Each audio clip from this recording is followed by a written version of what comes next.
everybody. Welcome back to the Let's Talk podcast with me, John, and David, aka Shamrock Balls. And today we're traveling back to the Old West, and it's the first Western we're actually doing here on the Let's Talk podcast, but we're putting our own little flair on it. So, of course, we're going to go to a 1980s Western. We're going to talk about 1988's Young Guns. And David, I just have to ask right out of the gate, because I've been thinking about this lately. Young Guns stars Emilio Estevez. You really like Emilio Estevez, don't you? Yeah, I think I do. It's one of those kind of unconscious kind of leggings for this actor.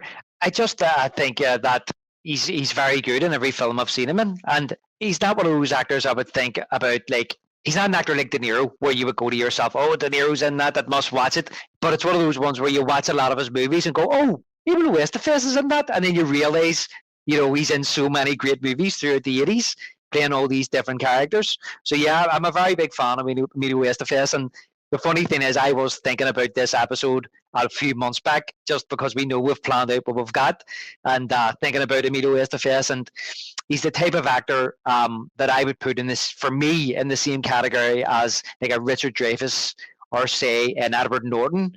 And what I mean is, I don't mean acting ability. I just mean I feel as if he's never fully fulfilled his talent as an actor. When I watch him in movies back in the day, I just want more out of him. I wish he had done more. Yeah, that's always kind of how I felt about Emilio Estevez too. Is because, well, for me, this is probably where the age difference will show. Is he's Coach Bombay. That's where I saw him first. Is from the Mighty Ducks movies. So Yes. that's where I first came to him, and then you go back and realize he's part of the Brad Pack and that whole group of actors. Yes. Club and everything like that. But then I also really like him in Repo Man. The thing with Emilio Estevez is I've never thought he was the greatest actor, but like you said, he's always pretty consistent, and he seemed like a nice guy, and it's always like he's like the opposite of his brother, who's also in this movie. Like he seems like the more like down to earth, relaxed, more relatable guy, whereas Charlie Sheen's like off the walls. Yeah, crazy. Off the walls, crazy. Yeah. Yeah, when I say when I think of him like a Richard Dreyfuss or an Edward Norton, it's just more to do with they've done so many great films in their youth, and I feel as if that they could have done to do better. Now, obviously, Richard Dreyfuss had a lot of personal problems. I don't know why Edward Norton didn't push on and eventually win an Oscar, because some of the early films that Edward Norton done are absolutely brilliant. Apparently he's an asshole. People don't like to work with Edward Norton. Well, maybe that's what it is, and I feel as if Emilio Estevez is for me personally, he's one of them actors that I wanted. I would have loved to have seen him do something in the 90s where he won a Best Actor Oscar. Dreyfuss got his in the 70s, and then I felt as if Edward Norton should have got his for American History X, and I just feel as if Emilio Estevez should have went on and had more recognition. Now, don't get me wrong, he's very famous. He comes from a very famous family, but like you say, Charlie Sheen, people probably know Charlie Sheen more. People probably know Martin Sheen more. Some people mightn't even realize they're related. But when you do look back at his filmography, he's been in some really good films and some cult classics from the 80s as well. The first movie I seen him in was the Young Guns films. Oh, really? Yeah, and I can't remember if it was the first or the second movie I seen first. I honestly can't remember. But I do remember that the second one was the one that it would have come on Sky movies in the early 90s that I'd seen the most. Gotcha. Okay, that's fascinating. So I could see why, because he's very fun in this movie. He plays the character Billy the Kid, very over the top, but I love that about him because he just, the whole movie in general just has that energy. Just from the time we open the movie with those credits and the main titles kicking in, I love that song, and then I just love how we get introduced to them almost like a sitcom. It doesn't feel like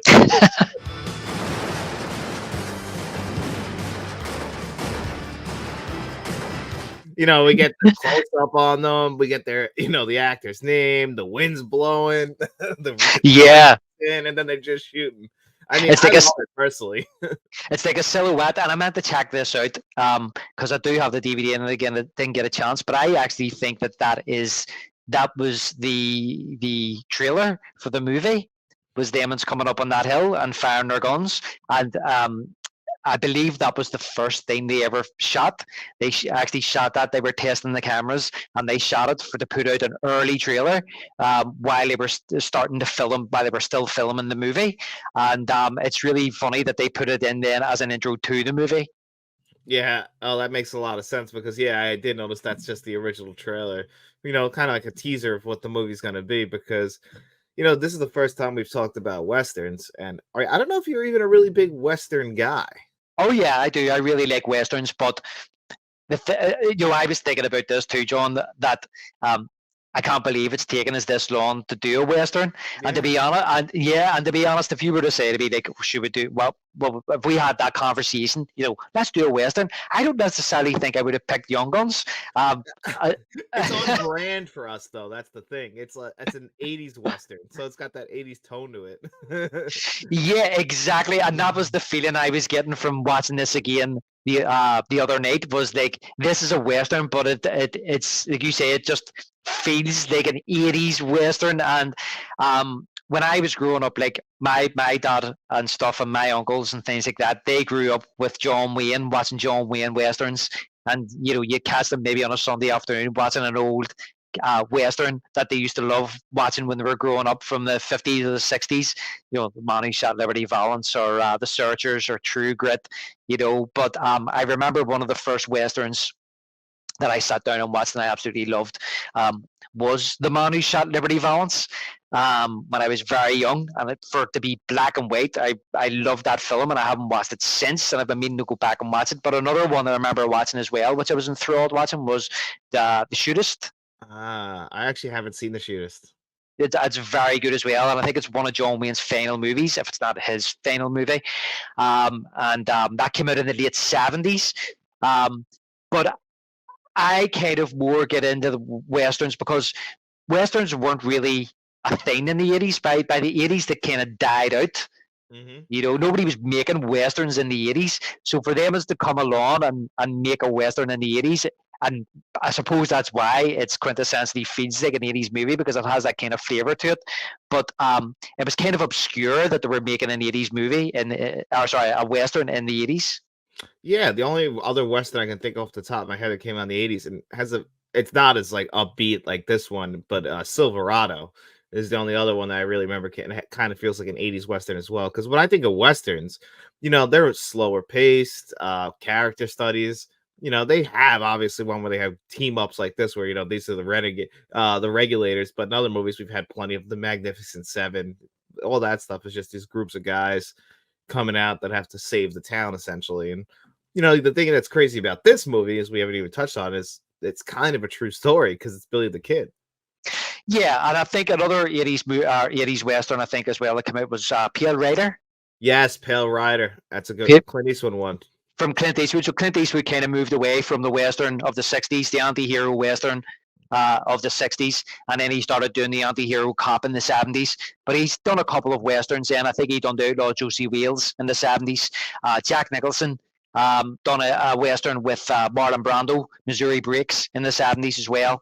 But there was westerns sprinkled throughout the 70s, and then we get to the 80s here, and basically by this stage it's not really it's a dying out genre. And then once we go into the 90s, we have a few sprinkled out there throughout the 90s as well. And there was movies like, for example, you're saying about that I become a fan of westerns, or am I a fan of westerns? I am a fan of westerns, but it was movies like Tombstone that I enjoyed. And then now that I'm older, even though I really enjoy the likes of Tombstone and Young Guns here, which is very glamorized version of events, of real life events, I really prefer the more gritty, like you say, slower character studies of what it was really like to live in the West. Very big fan of the show Deadwood. I really enjoyed what's that one, Jesse James. Which assassination of Jesse James by the coward Robert Ford. Really enjoyed that with Brad Pitt. Thought it was superb. Got to stick with it, But it's a very slow movie, but you got to stick with it. I enjoyed that character study. So I am also a fan of history, and one of the things that I am interested in is the Old West, and the fact that these movies are based on a true story makes them even more fascinating, even if they are a wee bit more dramatized. Oh yeah, and these movies, especially this one and the second one, are very, very dramatized. They're played very over the top. I mean, you even get some of the greatest over actors in film history in this movie. I mean, Jack Palance. I literally crack up every time the first time we see him, and he does that speech when he's talking. He's like, "You know how much money he has invested in me." Do you know how much money he's got invested in my store? His life saved.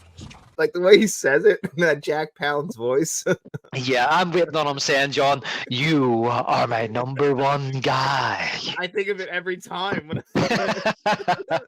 well, I'd seen a very funny, I heard a few very funny stories from Lou Damon Phillips, the actor that plays Stinky Steve. Oh, okay. They done a Q&A a load of months back about Young Guns, and Lou Diamond Phillips says that when they were getting in, they get saddled up for their outfits and stuff. He says you had to go in and select your weapons, and he says Jack Palance was in front of him, and he took for ages to select his gun. He took so long, and he says Lou Diamond Phillips says he was kind of geeking out a wee bit, thinking, there's Jack Palance. This man is a living legend in Hollywood. He says so. So he said he just stood to the side, very patient, and eventually, when he was finished picking his gun, Lou Diamond Phillips then approached him and said to him, "Look, Lou Diamond Phillips, very nice to meet you. Very big fan of yours. You know, gushing over him, telling him how great it was he was going to be working with him." And he says, and when he had finished his whole spiel, Jack Palance just looked at him and went, "Yes," and turned and walked away.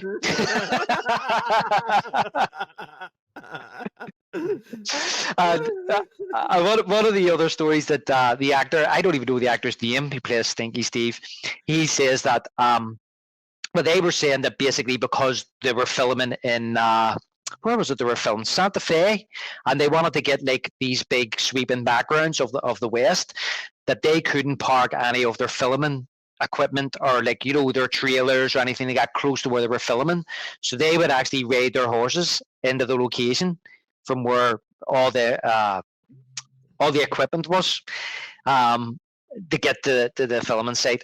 But this says Jack Palance would be driven in. He says he would drive in, he would get out of his car, he would get up on his horse, he would say his lines, and the way Jack Palance says his lines. Then he would get off his horse, and then he would walk back to his car and then drive back. He's just like fully checked out of this movie. Yeah, the guy that was playing Sticky Steve, he was laughing, saying that we didn't realize at the time we were young, we were really into it, and he says that we didn't realize that this was the evolution of an actor. When you get to a certain age, you can do these type of things. Yeah, and that's funny you brought that up. But the actor's name who plays Stinky Steve, that's actually Dermot Mulroney, and I always find it funny that he's in this movie because he's unrecognizable. Like if you've seen him in anything else, like he doesn't look like that. He was actually he's famous for NCIS now, which is a show here in the States, and he was in Scream 6. I thought he was horrible in it. Yeah, but because that was mentioned in the Q&A. Yeah, that he was in that, and and obviously it was filmed. I was watching it, and he looks. I know he's older. He's 30 years older now, or whatever. But or 35 years probably older now. But he doesn't look anything like you wouldn't recognize him at all. Yeah, but just to circle back what you were saying about Jack Palance, like take it like treating it like a job. I did read that like they all they all bonded together and like made it like serious or taking everything really seriously, Yeah, and like treating it like a brotherhood almost. And it's funny how Jack Palance would just come in and be like these idiots and just come in, do his lines, and just drive off. Yeah, exactly. I thought it was so funny, but he was saying as well that the fact that westerns weren't really a thing, and these were all these young guys were making this western, and they were effectively good-looking guys. That there was a bit of a backlash from Hollywood, thinking like, what are these young, good-looking guys making a western in the mid to late 80s? What are these idiots doing? But so they said they had a bit of a point to prove that they could make a really good film. I think they nailed it. And honestly, it does. That's one thing we haven't talked about now because this movie did come out in '88. And we look back at these actors, just we have their whole career to look back. Like it's funny seeing Kiefer Sutherland in this movie. I'm sure you came to him from Lost Boys, but for me, 10 years behind you. I seen him in other things, but really what brought him to the forefront for me was the show 24, that he became a superstar Right. because of that. And then you go back and watch him and realize, like, back in the 80s, he was just a guy, one of the guys in this pack of actors they called the Brat Pack, that Yeah.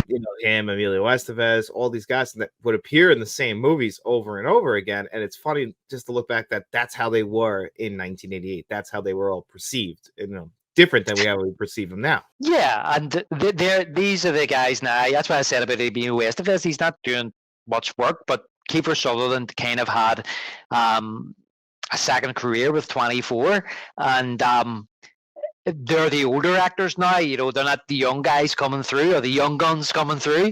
No, not anymore. Not anymore. And to be honest, I didn't know Kiefer from Lost Boys. I didn't see Lost Boys till I was really? a lot older. Yeah, because I wasn't allowed to watch the Lost Boys. Oh, I thought that would have been like, because I know how much you love it now. Yeah, I really like Lost Boys now, and it's my daughter's favorite film. So I appreciate it even more because it's kind of like a movie that we would watch together. But I didn't see that that many years later. No, Kiefer for me was Young Guns 2. That's where I remembered him. That's the first time I seen him, I think, or Young Guns 1. I can't remember which one I watched first, but it was always Doc Skerlock. But the funny thing is that I was watching this the other night and I was kind of thinking about this. Like, when I was younger, like Kiefer Sutherland and the likes of Lou Diamond Phillips and Emilio Estevez always seemed not a lot older to me, but these were actually really young guys. I mean, I think Kiefer was only like 19 when he made this movie. Yeah, no, he's young. I mean, they're all young. Lou Diamond Phillips. What year did La Bamba come out? The year before this, but like, because that put him on the map. And then, I mean, he's a good-looking guy with the hair. Like, because when I see him now, he still looks pretty good, but he's more gray. But Yeah. it's just crazy because they are all so young in this movie. It's actually wild seeing Kiefer Sutherland in this movie, and he honestly gives a pretty raw performance. I actually really like him in this movie. Yeah, I really like. I said I don't want to go too much into the second movie, but I really like all the performances in both movies. I like all the performances. Just specifically about Doc, I love his performance in this, and I really love his performance in the second movie as well. But yeah, I mean, and Charlie Sheen as well is in this movie, and it's really weird thinking that him and Emilio are brothers in the same movie, but playing people that aren't related. It's very strange when they do that because they've been in other movies together, and then like it's weird when Martin Sheen and Charlie Sheen or Martin Sheen and Emilio Estevez are in movies together, and they're Yeah. not father and son. It's like, because they all look alike. Yeah, especially Charlie and Martin. Yeah, they're identical to each other. Exactly, past as brothers. But yeah, Emilio Estevez, once you know they're related, you can see the resemblance. But his take on Billy the Kid in this movie is spot on for me. I really love him as Billy the Kid in this movie, and I think he's very flamboyant and he's funny and he's charismatic. And it's really funny that Emilio Estevez says that he wasn't the first choice for Billy the Kid, but he knew he was right for the movie and he wanted it, and he phoned the director. He knew the director. He phoned him and he said to him, "I want to play Billy the Kid." And he was like, "Well, I have somebody else in mind." And he says, "Well, I'll come in and audition for you." And he says, "How about Doc Skerlock? You should play Doc." And he says, "I'm actually going to cast Kiefer as Billy." And Emilio Estevez says, "You've got it the wrong way around. Switch it around." And he did. I mean, yeah, that word makes a lot more sense. I can't see Kiefer being Billy the Kid. He doesn't have that. Kiefer's voice, I think, is a little too deep and a little bit too, Emilio can actually capture that young energy of Billy the Kid. Kiefer always feels a little bit older, like, especially he's perfect for being a poet in this movie and everything like that, and having that emotional side. Yeah, and funny you should say that about the voice, because when I was watching this the other night, like I say, I watch it with a wee bit more of a critical eye and trying to take more in, even though I've seen this movie maybe 20 times.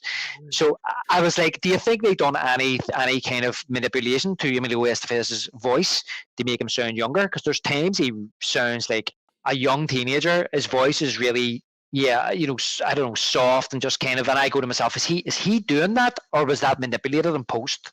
I mean, I'm not entirely sure. It's possible, but I thought the same thing. I also just thought he looked very young, and I thought that was funny because he'd look older in movies that came out before this. So Yes. like Repo Man, I think I don't want to say for sure, but it's like 84, 85.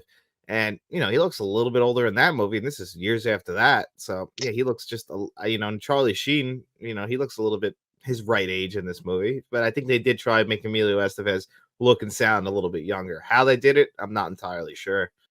Yeah, and it could be just down to if him changing his voice and makeup. And I agree with you, because when I look at this, I go, this came out a year after Stakeout, and I can't believe that this guy's playing generally a kid. He's 19, 20 years of age, maybe 18 years of age he's supposed to be. And none of them are 21. yeah, well, Billy the Kid was killed at 21. Yeah. So yeah, the Lincoln County Wars was before that, and he had a moustache in Stakeout, so that always makes people look older as well. Oh yeah, So yeah. yeah, it does. Yeah, he's clean shaven. He's got a baby face in this movie. It's the way he's speaking. It all works so well. And even at the beginning of the movie, I like how we see the beginning of the Regulators, and when they're with Terrence Stamp's character. I was thinking while watching the movie, and another character brings it up, it is a little bit strange how he's like this fatherly figure to them, and they're all like grown men. Yeah, and the thing is as well, just we were talking about how Emilio Estevez looks at the start of the movie, it's his clothing as well. The evolution of his clothing as the movie goes along. Did you notice that? Like when you first see him, they've dressed him like a younger boy. He looks like a chimney sweep, that wee cap and all on. Yeah, he does look like a chimney sweep. A chimney in London or something in the 1800s. Yeah, and then, but you can see then he's like, when Tunstall takes him under his wing, he buys him new clothes, and he kind of looks like a well-respected, like, he still looks young, but he looks more like because his clothes are nice and clean. He looks like this well-respected kind of member of society, or like a cowboy, if you want, a traditional cowboy, not the cowboy that we think of is out there firing pistols, like a wrangler. And then as the movie progresses and he goes down the road of becoming an outlaw, you can actually see his clothes. You notice how his clothes change, and almost by the end of it, he's in the clothes of an outlaw. He's in some of the clothing that we have seen of the only ever picture taken of Billy the Kid, as well. I think the trench coat also helps too. But you're saying about John Tunstall, we had said before we went live about, you had said about how this is one of the most accurate movies about Billy the Kid. Now, I haven't seen any other movies about Billy the Kid, but the thing is, John Tunstall was only 24 years of age when he was murdered. In this movie, Terrence Stamp must be, it's 50? He looks 50, but Terrence Stamp has always looked a little strange to me. He's got that big forehead, and he just looks like the scariest man in the world. It's not his fault, but he just scares me. Yeah.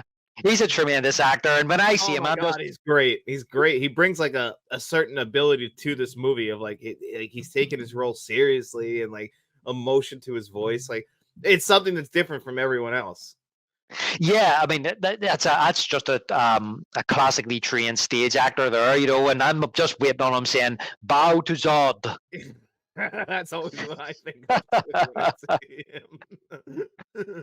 Yeah, but listen, he's brilliant, and they were saying that, in that Q&A, they were saying that the likes of a Terrence Stamp and a Jack Palance, they brought a legitimacy to the movie, having actors of that caliber in this Western with a cast of the Brat Pack in the 80s when they weren't making Westerns. Exactly. Like, it does raise the level ability of, like, because they all of them aren't looked at as like the greatest actors, but you do have classically trained Academy Award winning actors in this movie beside them. It definitely helps to, like, balance it. And also, I don't know if in your research you looked this up as far as actors in this movie, but Tom Cruise has a cameo. That. Yeah, I was doing a wee bit of research. I think I heard this before, and then I just forgot about it. And then I was doing a bit of research, and then it was actually Lou Diamond Phillips was doing an interview, and the interviewer actually asked him, "Is this true?" And he says, "Absolutely true. That Tom Cruise has a cameo in this film, and it's the first time he's ever shot on screen." With that, which is crazy too, for what he would end up doing. But yeah, I mean, this is still younger Tom Cruise, but I think it's the same year as Rain Man, which wins Best Actor, But yeah, he has a cameo appear. It's just so random that it's in this movie. Yeah, and I love that apparently he's friends with Emilio Estevez, and he basically was on set one day and says, "You know what? You should shoot me," and they done him up and makeup so nobody could recognize him. And yeah, it's and he gets shot by Billy the Kid. Yeah, I love that. That's just a really funny story about just again, like it just seems like everyone's having a good time making this movie, and you feel it when you watch it because it's so fun and loose the entire film. Yeah, but that's one of the things as well, John, is that, and I find that too about the second movie as well, is that the cast is so great together, as you say, as a band of brothers. They've all got their problems. They're all bouncing off each other with their quips, and they're kind of taking the piss out of each other. And there's friction like between Chavez and Stinky Steve, and I love that scene where he says, or Stinky Steve, where they think they're going to be hanged, and Stinky Steve says to Chavez, he says, "It's been real good riding with you, Chavez." Chavez says, "Many nights, my friend. Many nights while you've been sleeping, I've held a knife to your throat." And you see his face, he's like terrified, and he says, "I'm so glad I never done it. You're all right, Steve." Yeah, I do love that too.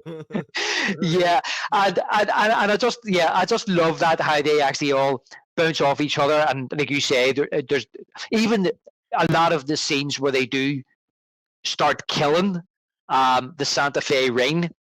It's done. A lot of it's done in an interesting way with a bit of a joke or whatever. But I do find a lot of the killing scenes in this very violent. I do too. I think it's honestly it's weird how this movie is in tone, and a lot of it I want to save it, but I think a lot of it is constructed through the score. I think the score of this movie is fantastic. I love an upbeat 80s score like this, and I think it matches the tone of this movie very well because it keeps it light as also. But yeah, a lot of the violence in this movie it works. You know, it's not bloody or anything, but it works very well. Well, if you look at like the scene where the funny enough when they go into, they ask Billy, send him as the fall guy. You know, you can tell that Charlie Sheen doesn't like him, and he sends him in as the fall guy. Go in and arrest Henry Hill, and he decides to shoot him, but he puts the gun through his pants. And then there's like another brilliant scene. I mean, that's the thing about this movie as well. It's got memorable set scenes. I don't want to say set pieces because set pieces is more like action, right? But it's memorable scenes. The scene with Henry Hill, the scene where they bring Charlie Burdry to the brothel to meet the working girl, and the guy is in the bar saying about, you know, this is the gun that's going to kill Billy the Kid, and how love that scene, how Billy goes up and outsmarts him, you know. I love that. This guy's such, and you want to see it too because he's so confident in himself, and he has no idea that Billy is standing right there in front of him, and he thinks he knows everything. Like he's over here, the big shot in the bar. Everyone looks up to me, and Billy's making a fool out of him, and he has no idea. Yeah, and I love how you see the rest of the regulators when once he says, they hear him saying, you know, this is the gun that's going to kill Billy the Kid, and then Billy stands up then and starts walking towards him. The rest of the regulators are like, "What are you doing?" You know, you see at one stage, I think it Chavez goes to grab Billy's hand, and Billy like pulls it away, and Harry just suckers him in. It's so funny when he says, "If I see him, what should I be looking out for?" And he tells him, you know, he's a good-looking kid. You know, he's fond of whistling sad lullabies or something. But he says, "I'll let you know." And he turns and he looks in the mirror and goes, "There he is." There he is. He's like, "Oh yeah, there he is. There, I think I see him." But what's even better was after that when he turns around and he says to Doc, he says, "How many's that, Doc? 25?" And he says, 5. And he says, "We'll call it 10.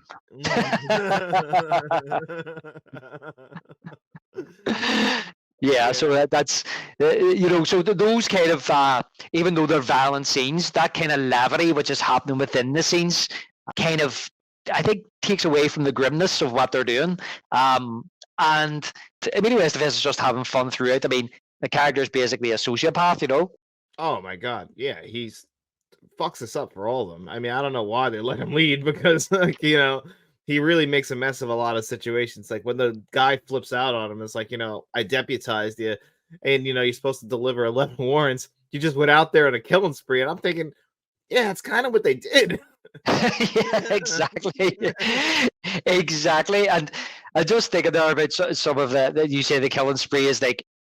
I know another great set piece as well, or great scene is when the bounty hunter comes to take them out. And Charlie Sheen is actually, or Dick is actually squaring up to Emilio Estevez because he can see what's happening, or up to Billy even. He can see what's happening, and they pull guns at each other over the dinner table. And he's like, after dinner, we're going to go out and sell this. But I just love how Doc's sitting there saying, when you're finished, can you pass the salt? You know, but then when this bounty hunter arrives and they go out, and he says, I'm here for the kid. He's worth $150. He says, the rest of you chicken shits are only worth 110, but I'll take it.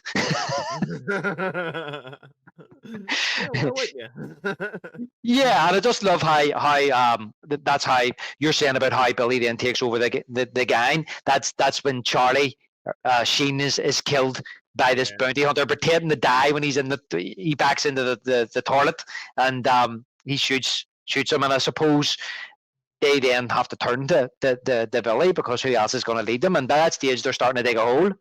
Well, I thought about this yesterday, and when that happens, actually, when I was watching the movie, I specifically thought about that moment because, I thought it was pretty dumb that Charlie Sheen kind of rode up there. Like, I would fire a ton more shots in there if you had him, just to be sure, before you rode up there. So when he dies, I'm like, all right, well, but Emilio Estevez, he jumps the point and starts leading almost right away. Like, he was waiting for something like that to happen, like for him to take over, and like, because he immediately takes control, because he knows that all these people before he even got there always had somebody leading him, whether it was Tunsil and then Charlie Sheen.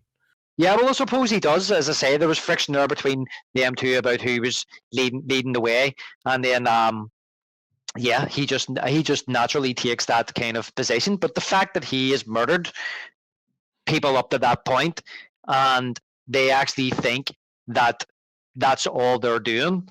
As I say, the snowball's already rolling.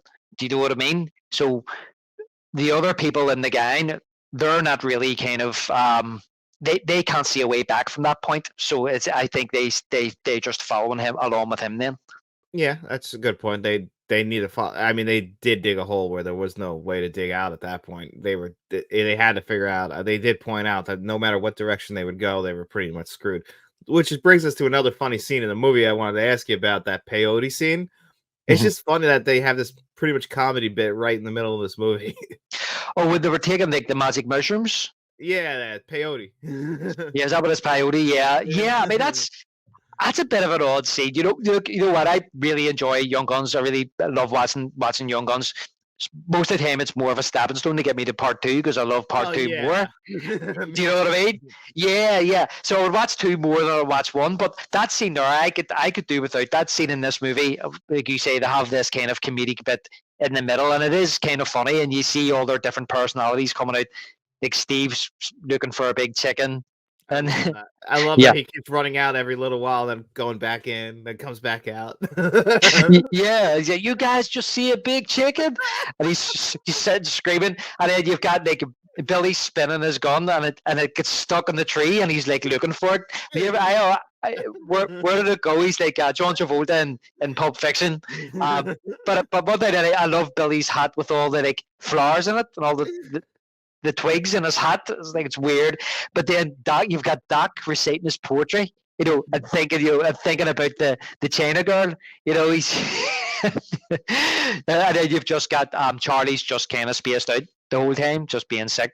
Yeah, he throws up, and they really show you. Yeah, and then afterwards, when they are going through, like that's just an Indian reservation they're going through, isn't it? Because you hear them and saying we're in the spirit world. That's not the actual Indian spirits. Well, no, because what's his name? Dick doesn't do any of the drugs. He passes, and he's looking at all of them, and and he's just casually waving because he knows that like they're just letting us walk by, and then the rest of them think, no, they're letting us walk by because we're in the spirit world, but they're all high as shit. I mean, Billy's going backwards. That's it. He said backwards on the horse. Yeah, that's right. And actually, next thing I'm going to ask you is, did you ever hear the Warren G song about the regulators? Oh yeah, it's a brilliant song. Isn't it weird that they open with the lines directly from this movie? I've never understood that, but every time I watch the movie and Charlie's saying everything about the regulators, what's the lines he says from the movie? I can't remember. Regulate any stealing of his property. We're damn good too. Can't be any geek off the street. Gotta be handy with the steel, if you know what I mean. Earn your keep. All right, so it must be influenced then obviously by this movie. Do you think? Well, they take it direct. They take the lines directly from Charlie saying them and put them in the song, so it's definitely taken from the movie. But it's weird that the song is called "Regulators." I don't know if it's like because maybe Nate Dogg was a big fan of this movie and Warren G. I don't know. It's just strange to me. I didn't realize that now. I know the song, but I never noticed that before. Yeah, I have it on a playlist. Like I listen to it a lot, but I always find it It's a good funny, tune. and it makes me think about this movie. And the other thing I wanted to talk, I mean, we're going to talk a little bit about Young Guns too here, but I do want to save Yeah, that eventually for the future. But the Pat Garrett character, it's funny when you just stepped away. I looked up to see who played that. You know who plays that actor, right? Who plays that character in this movie? I seen the name at the end. Who is he? Patrick somebody or other, isn't it? Patrick Wayne, son of John Wayne. I seen the name come up, and right, okay, yeah. You know what? It's really funny because John. I was thinking about this myself, and this is something in this movie that is always kind of. It was cool to see that scene of him and Billy. I love Um, that scene, honestly, when they're at night with the fire around them. yeah, Patrick Wayne actually, I think William Peterson does a way better job, but for his one yes. scene, he seems very stoic, like like in a very like the way he appears, and he's a very stoic character, and it feels like he's got that John Wayne in him. Yeah, maybe so, but I was going to say about because I said earlier I kind of grew up watching the second movie more than this one. As I said, it was on Sky Movies in the early '90s, and that's the first time I seen the second one. And as I say, I can't remember if I seen this one before that. I can't remember, but we had it on VHS. Then we taped it, and I used to watch the second one all the time. So when I did go back, and I think I've actually taped the first one, seeing that scene kind of threw me a bit because the second one isn't a traditional sequel in that it kind of retcons a few things and kind of changes a few things. I don't know. I'd have to look in this. I think the second one may be a wee bit more accurate than the first. I think, but I still love that scene in this movie. And one thing about the '80s is that even those sequels were very much in vogue at the time. You know, it was the late '70s was the comeback of the sequel, and in the '80s, you know, was the sequels. Sequels were in full swing in the '80s, but you only ever got a sequel if a movie done well. You know, you never ever, nobody ever planned a sequel before the first movie was released and it was doing well. So in this movie here, with that scene with Pat Garrett, it almost feels as if that they had no intention to make a second movie and they just wanted to reference Pat Garrett.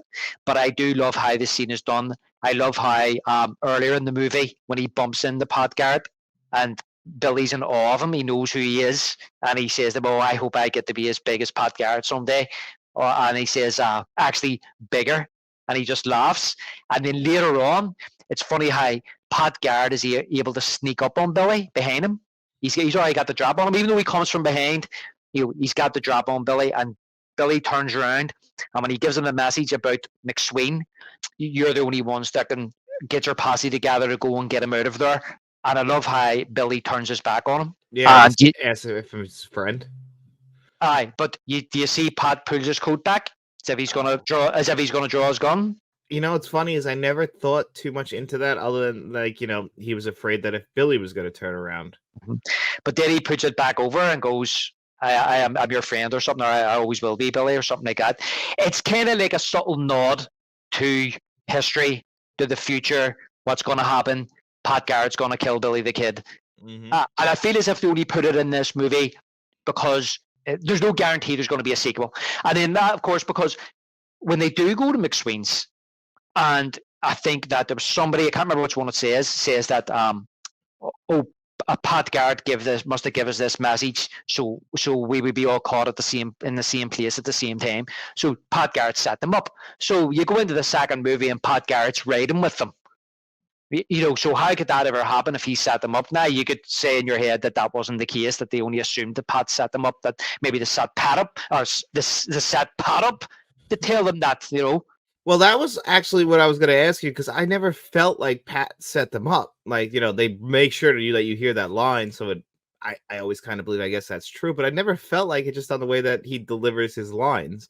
He always felt like he was a little conflicted with Billy. I get, yeah, they are hinting towards the future, but the way they're talking there, maybe it's just the way that Patrick Wayne was delivering his lines, but it just felt like he wasn't betraying him, like he was like trying to come to him in an honest moment.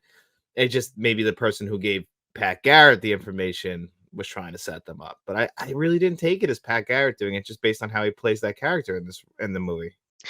Yeah, well, no, I understand what you're saying. Yeah, I can only go on how I feel, John, and I feel as if that was the intention, was that it was Pat Garrett within the context of the movie, double crossed them to set them all up to have them killed. Because later on, you have Doc narrating the end, saying that because he says about, doesn't he say something that Pat or something? Pat says something along the lines of, "I'm going to become sheriff." He's being deputized like the next day or something like that, or not deputized, sheriff. He's going to become sheriff in a town the next day or within the next couple of days. Yeah, and then later on at the end of the movie, they actually have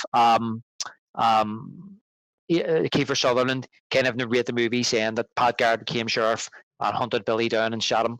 Do you know what I mean? So but by the second movie, he's actually raiding with Billy the Kid, and it shows you the evolution of him becoming sheriff and then hunting Billy down. You know, so it just feels as if they condensed that into this original movie. They kind of like give a nod to that, because there's no guarantee you're going to make a second. But I still like the scene. It's not something I would change. Yeah, no, I really like the scene in the context of this movie. Yeah, it's a very Evil Dead 2 situation where the second one, it's a sequel, but it's not quite a sequel because it does so much retconning. So you got to kind of look at the first one in a bubble. But, you know, there are some questionable things. Like, they make sure to drop that line in there so you know that Pat Garrett, like, maybe the way we're portraying him is a little bit more heroic than, like, how he is eventually going to end up with Billy the Kid. But Yes. even when they get to the final act and we have that long shootout at the lawyer's house, played by, what's his name? Terry O'Quinn. Mm-hmm. That scene takes a very long time, but I love that scene, actually, but one thing I have a question about with that scene is the overnight stuff, like how they didn't just flush him out until the next day. I'm a little confused as to why.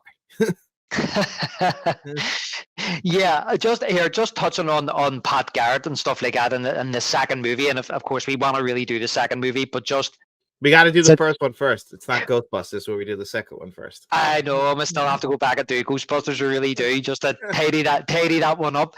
But just touching on that, because it is basically the first thing. If you take the second one, that we know now about the second one is that Doc's character dies in the second one. So how can he narrate to the end of the first, knowing that the kid was shot, to been killed by Pat Garrett in Fort Sumner, right? Now, is he speaking from the grave? But in the context of the original movie, he's doing it as an epilogue, because he's the poet, as if he's writing about it, right? But I think the character of Doc Scurlock wasn't killed. He lived in old age. As a matter of fact, yes, Charlie Beaudry, who dies at the end of this movie, he was the one that died in the second movie at Stinking Springs. But they changed the character. They changed the character that it was Doc, but he dies at the end of this movie. So there is a lot of artistic license taken with the film in relation to who's dies and when. I actually always really feel bad for Charlie at the end of this movie and Charlie's wife, because she seemed, the way she's like crying and stuff, I always feel so bad because of what's about to happen to him. Yeah, I think I would have just stayed. I know, they gave him the out, like, to stay, and they're like, you know, and honestly, Charlie's, like, they even said it, he's not the greatest. He does have his moment in here. He goes out in, I mean, we're not talking about the second one yet, but he does go out in a blaze of glory. Yeah, he does all right. And Charlie Beaudry apparently and Billy the Kid were very, very good friends. They knew each other from a very young age as well. And Billy the Kid is actually buried beside Charlie Beaudry in Fort Sumner. Oh yeah, there's three of them buried together. Who's the other one? There's another one of his friends, or one of the regulators. The three of them are buried together, and that's what it says at the end of the movie about somebody came into the graveyard and inscribed "pals" onto the tombstone. And right enough, you can see it that somebody did write "pals." Oh, that's awesome. I actually didn't know that. See, you do learn something every day. That's actually really cool, because the Charlie character, he's like the most emotional of them, and Yeah. you love him. Like, even Yeah. early in the movie, he's got like that child mentality. You know, Yeah. even like at the beginning when he's getting, like, he kind of gets, when they all get reamed out, he's the one who kind of takes it the most like a child, like, and apologizes and everything for taking it too far. Yeah, and if you remember the second movie, John, when they're in Stinking Springs, and Billy is sitting there and he tells him that, is it the what is it called? The Mexican Blackbird is actually a working girl. It's not the trail to the old Mexico. And Doc puts the shotgun to his head and says, "You're not a god." And he says, "Well, why don't you pull the trigger and find out?" And he says, "I'm getting out of here." And he walks out. And by that stage, Pat Garrett and his men have surrounded the hideout, and he shoots him. Apparently in real life, that did happen, but it was Charlie Beaudry. And I don't mean putting the gun to Billy's head. It was they were there and they hiding out during the night. And what happened was that Charlie went out to feed the horses, but he was wearing Billy's hat. And when he came walking out, they thought it was Billy and they shot him. But Billy the Kid, he gave up. He handed himself in, and then he escaped from prison.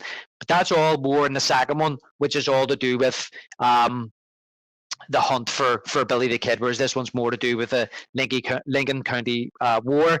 And I do feel as if the movie comes more alive after Tunstall is killed. The first kind of 20 minutes or whatever, 15, 20 minutes is just setting the characters up, who they are, and the plot, and what this conflict is all about. But you said about Charlie in this, I read something recently that when he goes and visits the prostitute, that there was a subplot that was his mother, and he knew who his mother was. She had given him up at a young age, very young, so that's why she didn't recognize him, and that's why he said to her, "Can you just hold me?" Because he thinks he's going to die, but he didn't have the courage to tell her who he was. Oh, okay. See, I didn't know Yeah. that either. That makes Yeah. sense. So it's all I- kind of in the subtext because they took it out. Yeah, I mean, I don't know how true that is, but I mean, apparently that's why. I mean, some people may think that's a bit weird that he asked to go and see a prostitute and then ended up just saying, "Can you hold me?" It's a bit strange, but apparently that's what it's about. Yeah, well, he's a very sensitive guy. You could just see that he's looking for that kind of human connection. Where the other ones, like, they have their own. Everyone has their own personal journeys that they're on, but he's looking for that connection, and you see that throughout the entire movie. And that's why his death is probably out of all of them the hardest to see. I think so too, and it's because as well he gets married and he's starting this new life, and he could have just stayed in that village with his wife and raised a family and just faded into that community and maybe never been found. But he decided to stay with his pals and Yeah, he help said, his "I friend. wish I didn't have any pals," he said. Yeah, and he stays with them, and unfortunately, well, in the context of this movie, he dies at the end, and I love how he shoots the other what do you call the other bounty hunter? And he kills him. They're Oh, freaking out about. yeah, I know. What was it? I mean, they were freaking. What was that? Who was his name? I can't remember. John Kenny. Oh yeah, John Kenny. Yeah, because they kept bringing him up, like, "Oh, that John Kenny's out there." Like, They're freaking out all the time. Jesus, John Kenny, and Billy the Kid's like, who's John Kenny? And he's like, "Oh, he's an ex-war hero.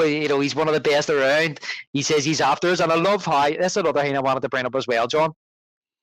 What I like about this movie, because when you go into Young Guns 2, the legend of Billy the Kid is kind of already known, right? But I like how in this movie, it shows you the legend of Billy the Kid being building and being written through as the papers. I love the aspect of them reading the papers at Yes. different times in the movie. I wrote that down too. I'm like, because I don't know if I just never took notice of it, but that's a great way to deliver exposition, is how they were doing in this movie. Yeah, and the Penny Dreadfuls, I think they were called. The Dame novels. Penny Dreadfuls probably in England, but the Dame novels, and basically how they're building this legend of Billy the Kid up as the movie goes on, and how he's banned into it. How he's kind of feeding off it as well. His ego loves it. Yeah, and I love how they have the picture of Charlie Sheen or Dick in the first write-up. Yeah, that's great. He's like annoyed by it too. He's like, "Ugh." he's like, it's only newspapers that don't get anything right. Yeah, so I like how they do that in this movie, how they kind of build that legend up as the movie goes along. Yeah, I love that too. And actually, another thing at that end scene I wanted to ask is, do you think they got the lawyer Terry O'Quinn's character killed? Do you think Do you think he was finished? You think they went a little too far with that one? Oh yeah, well, 100%. What do you mean? But in the context of the movie or the people in the movie? No, I mean with that minigun, how they just fired about 46 bullets right into his chest. Oh yeah. That's a bit excessive. Like he came out with a hanky and he's done nothing wrong. He's the lawyer, and yeah, they just took him out. In front that of his was wife. yeah. It's definitely a bit excessive. Yeah, I think they just went a little too far on that one. Hmm. He was dead after the third bullet, I'm pretty sure. Yeah, And yeah, exactly. 33 more in him. just to make sure, the only guy that didn't fire a shot, the only guy that wasn't armed. Yeah, and he gets the worst death of them all. Yeah. I mean, but then then we get the very end when Billy the Kid's riding off and Jack Palance is chasing him just so he can get set up. I love that scene. That's so over the top too, in slow motion with his face. Yeah, but the thing is about that's kind of foreshadowed earlier, where I think it's one of the reports in the newspaper, it says that Billy the Kid shot someone from 50 yards, and I thought about Clark Griswold, 50 yards. Nothing to be proud of for us. Nothing to be proud of, Billy. but then Billy the Kid does it at the end of this movie. Because they all think, oh, it's bullshit, he couldn't do that. But he comes back at the end and he shoots Murphy from 50 yards away. So he does. But there's not a more satisfying death, to be honest with you, than Sheriff Brady. Yeah, you couldn't wait to see him die. Top of the morning to you, lads. Mm-hmm. Well, he's the biggest piece of shit of them all. I mean, given Murphy is probably the biggest, but that's one thing with Murphy's character. It's pretty messed up that they had to go through all this just to get, and he really didn't get his comeuppance. It's just that Billy just kind of tricked him at the end. But the whole plan of Billy to try and get the president to notice what is happening, I just can't. I don't feel like that would have worked. I feel like they would have, even though Murphy's got everyone in his pocket, I still think that all this happening wouldn't have made them notice. But I guess it's true, right? Yeah, I mean, from what I can remember. I think some of that kind of idea from Billy, especially it was more kind of after the Lincoln County War, I think, where he was trying to kind of get a pardon, and he was trying to get the president to kind of acknowledge that there was corruption going on. Thing was too as well. You hear Doc saying all to the China girl when he breaks into her bedroom. I'm gonna leave and I'm gonna go out west. I'm gonna go out east. I'm gonna go to New York. Let's go to a new country. That was the thing. Like a lot of these kind of territories weren't part of the United States at that stage. They were still developing. It was like when the Union came in from the East, I think, John, and then they came in and they started taking them in to the Union, and they created laws, and that's why they needed the lawmen in to preserve the peace and keep the law, and that's why it was called the Wild West.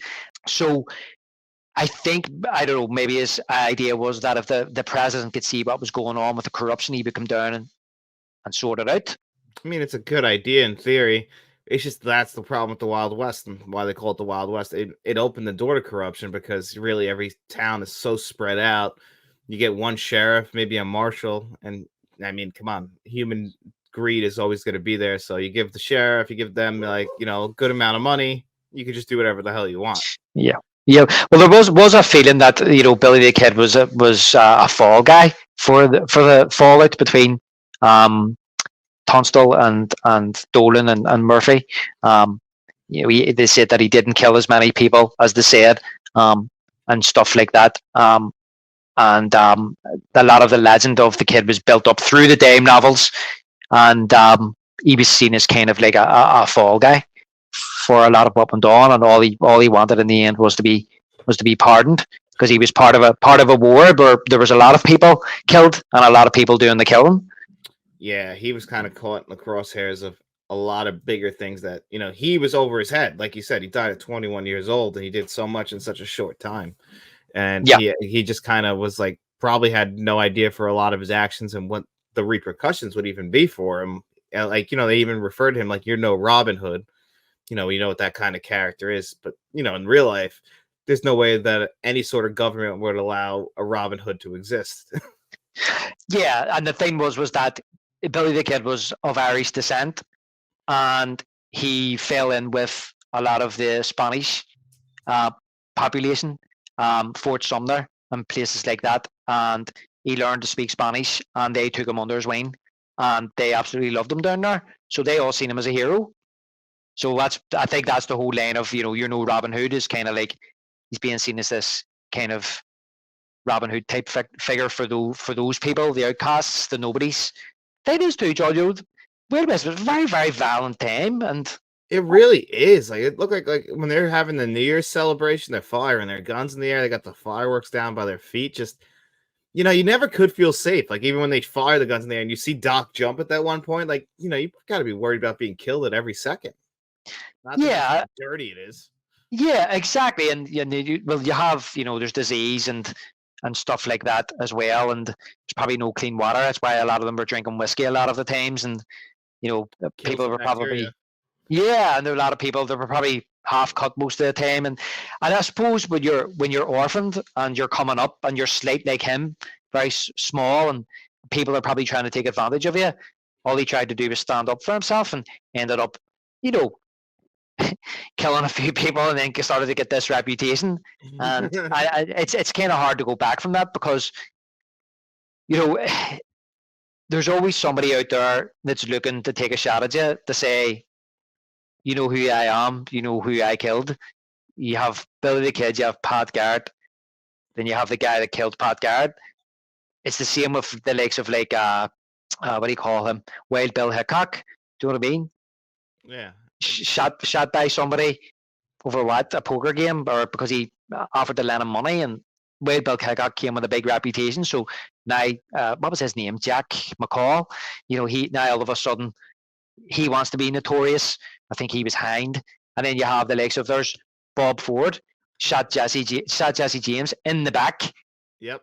Because Jesse James was, well, if you're led to believe, he said he was fearing for his own life. But then there's Bob Ford ended up being shot by somebody else. So it's a vicious circle once you go down that route. Yeah, it's almost like what modern day like mobsters or we'll say like former mobsters or drug dealers. It's not a happy life. It's not going to end well. You kind of got to live that fast life. You get those real highs, but it's going to all eventually come crashing down just because of the game you're playing. Yeah, I think it's just a tough life. It was just a tough life for a lot of people back in those days. It's not it doesn't look like a happy existence. Like there's not really much entertainment. You have to be worried all the time. Food seems scarce. Yeah, I don't think it's a happy time to be alive. Yeah, and I think a lot of people were moving out west to create new lives for themselves.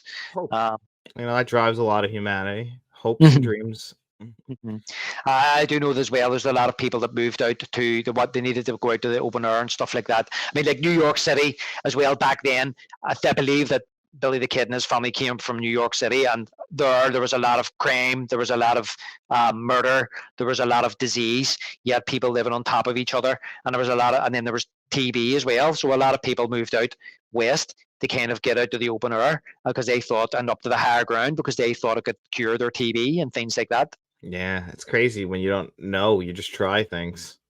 Mm-hmm. Things we take for granted today, and to think this is only what. Late 1880s. I mean, it's only theoretically 140 years ago. It's not that far back. Yeah. It's not that far back. And I think it was 1881 when Billy the Kid was killed. And sometimes I think I was only 100 years before I was born. It seems like a lot when you're younger, but then as you get older, like the amount of time goes by quick, you're like, nah, it's really not that long ago. Well, when you think about the 70s was only 50 years ago. It's crazy. Now I wasn't alive in the 70s, obviously, but to think that me and you loving film, a lot of movies we love are from the 70s, and that was it was half a century ago now. So it just shows you how quick time goes by and how far we've came along since the late 1800s. Yeah, I mean, if you go back and watch like clips from like the 1960s, you could see like people who are around to like the Civil War, like they're really old, like 100 years old, but it's like they were alive for the Civil War, and here they are on film with a camera. So it's like, time went that fast. Yeah, exactly. And you think about how far we've came along from those days as well. And I seen a thing that said that, what did it say? was something along the lines of, if Marty McFly was to go back to the future in 2024, it'd be in 1994. That's crazy. Do you know what I mean? Which is like, that's Absurd. it doesn't seem that long ago for us. I know you were born in '83 or whatever, or in '84, but it doesn't seem that long ago. But when you think about, he went back to the '50s and he was in the '80s. The '50s seems like, it was so many, it's all, so many years ago. So it's strange when you look at it like that. It is crazy when you do look at it like that. Yeah, in 1994, I was only 2 years old. Well, there you go. And you were what, 13? Some point that year? 94, I was turning 13. Yeah. Well, my birthday's the back end of the year, so it's kind of funny because if I can remember something that's at the start of the year, I'll say like I was 12, right? So say I was 12 for most of 94. So it all depends if something happens. Like, but by the end of the year, obviously, I was turning 13. Yeah, mine's the opposite. My birthday is always at the beginning of the year. So like, during like the school year, I'd have my birthday and it was still winter. Nowadays, not the same. I don't get to enjoy the birthdays anymore. John, it doesn't get any easier. And I'll tell you something as well, the older you get, the more you just want to forget it. Yeah, I've learned that already. Oh, look. Yeah. Hi, Faith. How you doing? She just got home from work. Is there anything else we got to talk about with the Young Guns? No, I mean, I'm sure there's something I've missed. The only thing is that I do have to say that when I was listening to the other night, one of my biggest criticisms for this movie, even though it is quintessentially an 80s Western, is that I really hated the rock soundtrack to this movie. It doesn't fit for me.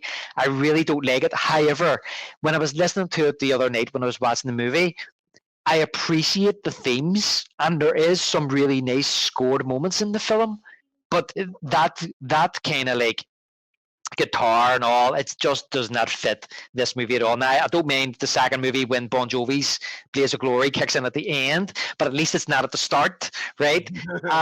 Especially when after that scene we talked about earlier, I think when is it? Is it when after the scene when Billy kills the guy that says he wants to kill Billy the Kid, and Charlie Bowdre runs in and says, "It's John Kinney, he's outside," and then they all on their horses being chased, and you hear the guitars playing. It's like, for me, it just doesn't suit the film. But I know that you said earlier you really like that. I was wondering why it took us a while to get to the score, because usually if you love a score, you bring it up, and you hadn't mentioned you love this one, so I guess this will be one where we kind of agree to disagree, because I really do like the score of this movie. I think it kind of fits it just because of the whole tone of the movie being that kind of 80s feel, over the top. It's moving along at a much quicker pace than other Westerns. So I feel like it's of the time when it came out.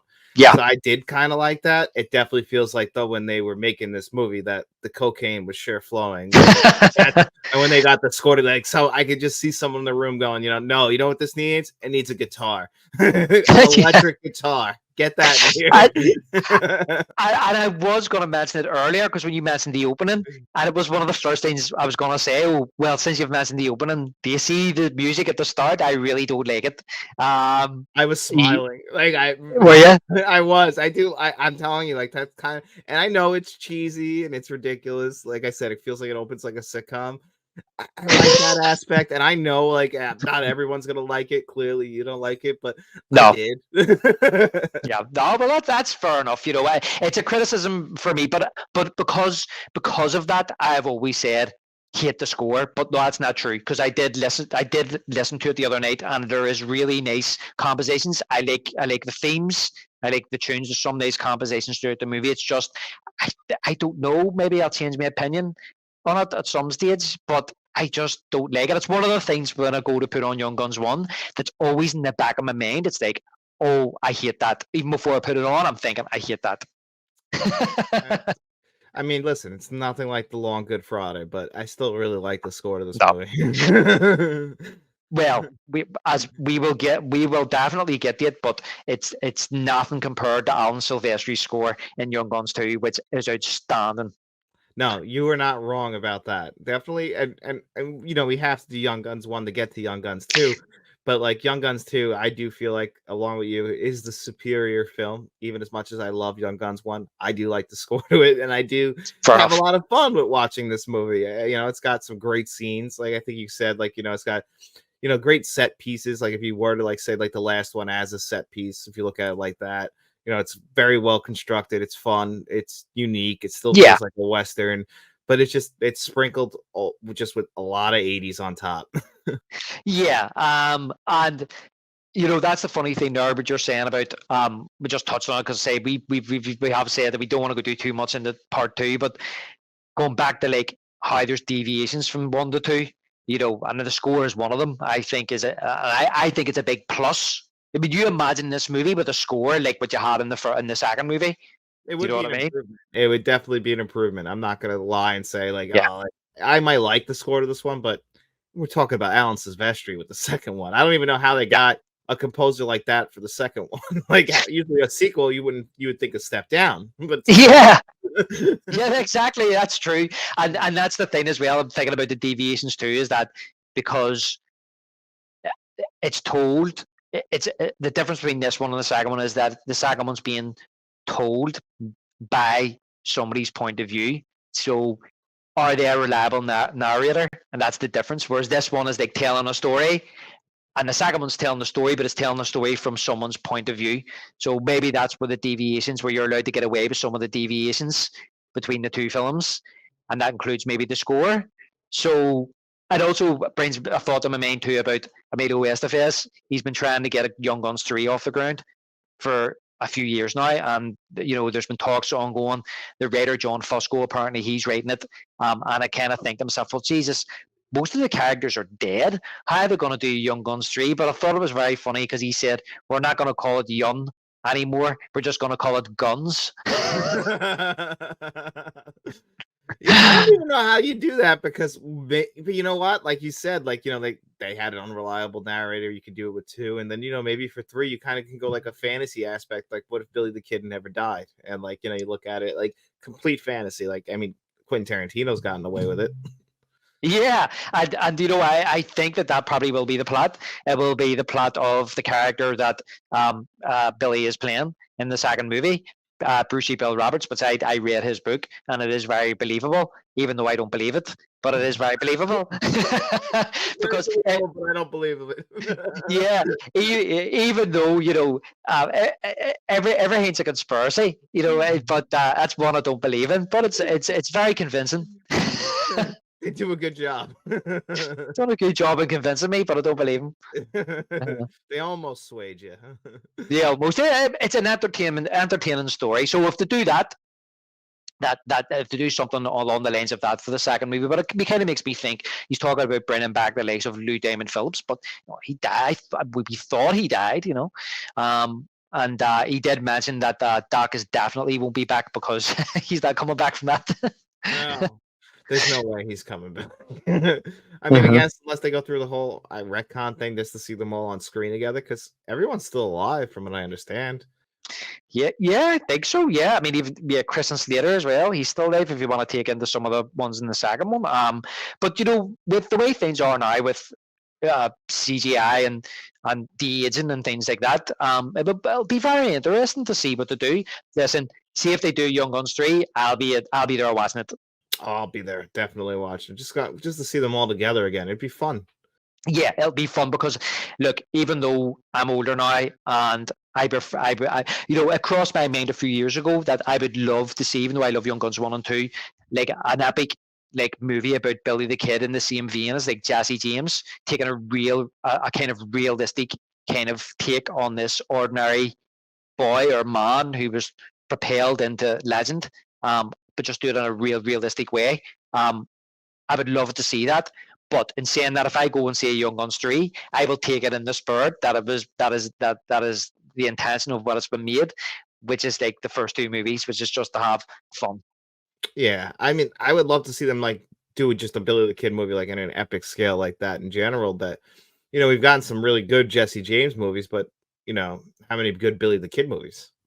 Yeah, do you know what? I don't think I've seen any other Billy the Kid movies. I know that there was one out in the 70s called Billy the Kid. Was it the 70s? Billy the Kid and Pat Garrett, I think it was called. Christopher.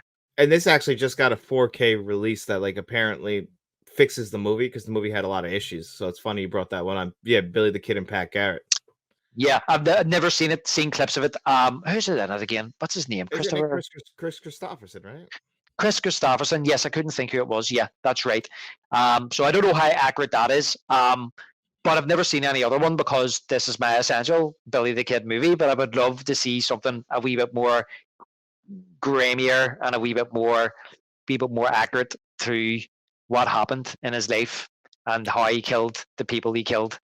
And then how he, and then and maybe even just leave it a wee bit ambiguous towards the end. But they'll do that in the second one too. Leave it a wee bit ambiguous, but leave it a wee bit ambiguous about how he was killed, or a wee bit more accurate to what was reported, how he was killed.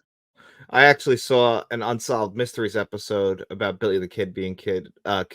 It's like one. Yeah, I don't know if you've ever watched. We talked about this. I think the Robert Stack Billy the Kid, Robert Stack episodes on Unsolved Mysteries.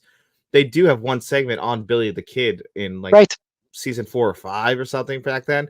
And I always think it's so funny because I mean, you know, seeing the Young Gun stuff, they shot this with like a $40 budget, so it's really funny to see the actor play Billy the Kid. Yeah, I must actually look that one up because I love that show. I only really discovered it in the last couple of years because all the episodes were on YouTube and I was sitting watching them every night. They get you nostalgic for seeing all the stuff from the era, right? Like all the cars and, and Yes. the technology. Like that's why I'll go back and watch them. Yes, I loved seeing it. It's not only that, I was fascinated with some of the mysteries, like especially like the missing person ones and stuff, or the unsolved murders and things like that. Not so much, and even the ones like they've done like a UFO or something. That's interesting to me. Throw a couple of those in there. They'll throw some Bigfoot ones in. Yeah, or like a Halloween special, and it's like kind of like I just think you say like we talked about in the last part about watching Columbo. I just like watching the era come out and how cheap it is as well. It's so funny. Oh yeah, it's all so cheap. I love that about it. Like it's shot so poorly, the acting is so bad, but yet I'm hooked on it. Yeah. I went through one summer. I went through just a phase of every night watching it on my phone on my bedside table, just before I went to sleep, watching this Unsolved Mysteries 2 or 3 episodes, and then it started giving me weird dreams. And then I stopped.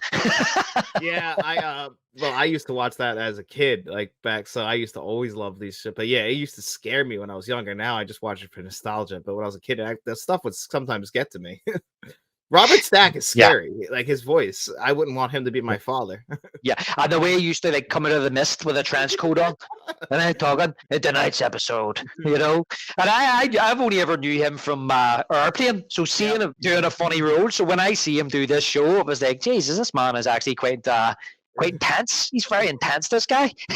Well, when you go watch him in Airplane, like he's still kind of delivering, even though it's a comedy, he's still delivering his lines kind of like how he is in on the Unsolved Mysteries. Yeah, he's actually my favorite character in Airplane. I think he's absolutely brilliant. He's great in Airplane. One day we gotta do Airplane. Yeah, definitely. Striker. I love when he's bringing the airplane down at the end where he's talking. He's like, "Now, Striker, this is what you got to do." And the guy's wife is up. She's rubbing his chest, and he stops and looks at her. and that's when the other guy says, "I picked the wrong week to quit sniffing glue," and he does this big, and then runs and jumps out the window. Named Lloyd Bridge. That's Jeff Bridges' dad. What's his name? Lloyd Bridges, I think. Lloyd Bridges. Yeah, Lloyd Bridges. Yeah, every week it just gets worse and worse. I picked the wrong week to stop smoking, and then it just gets escalates and escalates. Okay. Yeah, I picked the wrong week to quit amphetamines. Yeah, stop amphetamines. And you get Kareem Abdul-Jabbar in there, and the kid actually recognizing him, even though he's playing a pilot. Yeah, my dad says that you're... I love. Yeah, but the thing is, when he says about when he passes out because he ate the food, but they drag him out of his seat, and he's and the bottom half of his legs, he's wearing the basketball gear. Yeah. So what do you say, kid? Do you like gladiator films? Yeah, I know. Yeah, listen, they would not be making movies like that today. No, half those jokes would not get used. But yet, some of the Leslie Nielsen stuff still holds up. You can still do all that. Oh yeah, listen, it's one of the funniest films I've ever seen. It still is to this day. Like we bit dated because of the time it came out, but that to me, that's the charm to it now, you know. Well, it makes sense how it looks because it's supposed to look like what was the airport? So it's kind of got to have that tone to it where like cuz the interiors of those planes look very 70s. Yeah, and yet they also incorporate like 1940s kind of stuff in it as well. Oh yeah. Yeah, it still works. Yeah, it still works. It's a very good film, very funny. But I think we covered everything we needed to cover with Young Guns today. And David, do you want to tell the people what we'll be talking about next? Well, because it's SFS September, Uh, we're going to go for a stakeout in our next episode with Emu Westafase and Richard Dreyfuss. Funny enough, I was talking about earlier. Yeah, I was thinking about Richard Dreyfuss earlier today too, only because of somebody was talking on a podcast about Roy Scheider. So of course I think of Jaws, then I think of Richard Dreyfuss, Yeah, yeah, which I'm sure happens to you daily. yeah. Pretty much. Like, yeah, it's just part of my, it's just part of my daily life. So it is. I wouldn't Yeah, expect any. I'm looking forward to watching Stakeout because I know this is one of your favorites, so I'm pretty excited about this one. definitely. I actually haven't watched it in a few years, so I'm looking forward to it. This is another one. I think I've mentioned to you before, John, that hasn't had a decent. I don't even think it's even had a Blu-ray release. So I'm holding out on getting a decent release of Stakeout on Blu-ray or something.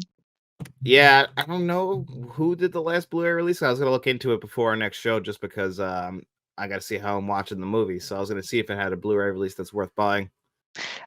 I don't even know. I haven't seen one. There may have been one released your side of the pond or something, but I haven't seen a Blu-ray release on it. Yeah, I haven't seen one. I'm gonna have So, to look into that because mhm, gotta watch Stakeout. yep, definitely. It's just one of my favorites from the 80s. Yeah, no, I'm looking forward to it. Then we can actually get into the buddy cop comedies and some of the more underrated ones because there's a bunch in the '80s that don't get enough love, like when you compare them to Lethal Weapon. Yeah, yeah, and I feel as if Stakeout is one of them. Yeah, I might agree. We'll have to save it for Yeah, the next show and see how yep, I feel on the rewatch. 100%. So, but anyway, guys, make sure you guys watch Stakeout before the next show. We hope you enjoyed this show, and if you did, don't forget to like, share, and subscribe, and tell your friends about us. Hey guys, it is Tuesday, and that means it's time for our digital code giveaway. In every single video that we do on the channel here on Friday, we ask you guys 2 digital code giveaway questions. All you got to do is answer one of those in the comments section below. As long as you did that, you came back to this video right here. I put your name on a magic wheel. I spun that wheel 2 times. The 2 names it landed on, they have their choice of the digital codes that you've seen on your screen before you today. Now, I'm a little bit under the weather. That's why my voice might not sound 100%, but we still got to do our digital code giveaway. So, of course, we're going to spin this wheel 2 times and see who our 2 lucky winners are.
There you have it. Congrats, SB Films and Cat Daddy Carnage, aka James, one of the longest supporters of this channel. I'm telling you, I would not be surprised if James was in the original, 100 subscribers. He's been here this entire time. Great guy, and always happy to see him win one of these digital code giveaways. And for everyone else who didn't win this week, don't you worry about it at all. We do it every single week, so you guys come back to this Friday's video, which will be the Let's Talk review show. We'll ask you guys 2 more digital code giveaway questions, and we'll do it all over again. And if you guys enjoyed this video, don't forget to hit that like button, hit that subscribe button, share this video if you could. We also have channel memberships, so if you want to become a friend of the channel, a producer like John Doe Juggalo or Jason Martin, or even a channel director like Mr. Smelly Potato, and Frank from Frank's Media and Reviews. You can do that. Look for all that information in the description below. But if you got no money to throw away, guys, please don't worry about it at all. We just hope you enjoyed this video, and if you did, get out in those streets and tell your friends about us, and then we'll be seeing you around.